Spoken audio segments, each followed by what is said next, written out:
Hello friends, it is me, Patrick Maroney, coming to you live from the great studio in White Plains, New York, bringing you this week's BiWeekly news, where we have a summary and wrap-up of all of the important information you need to know in politics.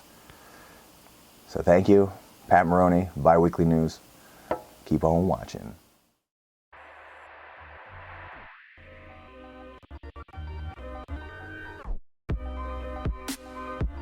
This week, Donald Trump spoke to California state residents living in Fresno, which is just a shy 2 hours from my hometown, holding it down 209, what up, ole way. An area consisting mostly of farmers that have been devastated by the recent droughts. In a move to inspire them, Donald Trump said, "If I'm elected, I will bring back the water." How's he gonna do it? I don't know. But I have some ideas.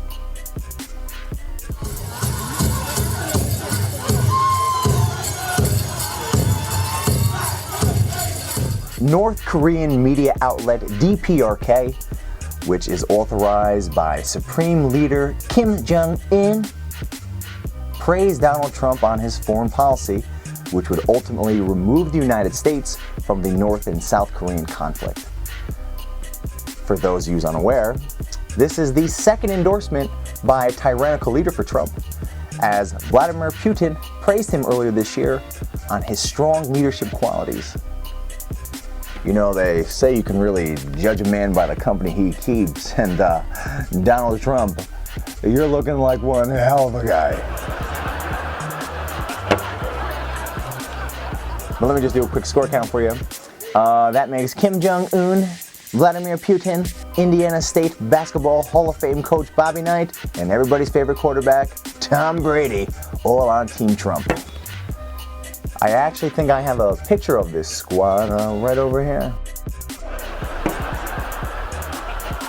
Because it's the apocalypse. This week, State Inspector General had confirmed that Hillary Clinton's use of a private email server did in fact breach protocol. Not only did she break the rules, but she posed a severe risk to national security. As bad as it is, it's still only the second worst thing a Clinton has done on the internet since the time Bill had to explain why the browser history was always cleared. Why is the computer running so slow? It was running fine yesterday. And all these pop-ups, they just keep popping up. I can't even close them. You know, you gotta give it to Donald Trump. He's such a strong leader. He's almost got a prison-like ruthlessness when it comes to just oppressing the opposition. I mean, look at Marco Rubio. He once called Donald Trump a con man, and now, this week, has agreed to speak on his behalf at the Republican National Convention in June. Yeah, he says after doing it, he hopes to continue his relationship with Trump by hopefully holding his pocket as he follows him around the yard before ultimately being traded away to a larger, much more dominant man for a carton of cigarettes and a sweet pair of dice.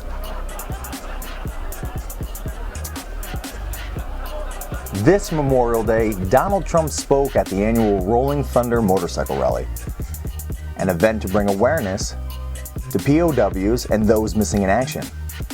Donald Trump, a man who was missing in action since the day his draft card was called, was an appropriate speaker for the event. In a sweet sense of poetic coincidence, Donald Trump gave his speech on the steps of the Lincoln Memorial. For those of you familiar, the Lincoln Memorial was the same place that Dr. Martin Luther King gave his famous "I Have a Dream" speech. It's poetic, considering all the hard work Donald Trump has done to undo all the good Dr. Martin Luther King did with that speech. Lastly, the Libertarian Party picked former New Mexico Governor Gary Johnson as the presidential nominee.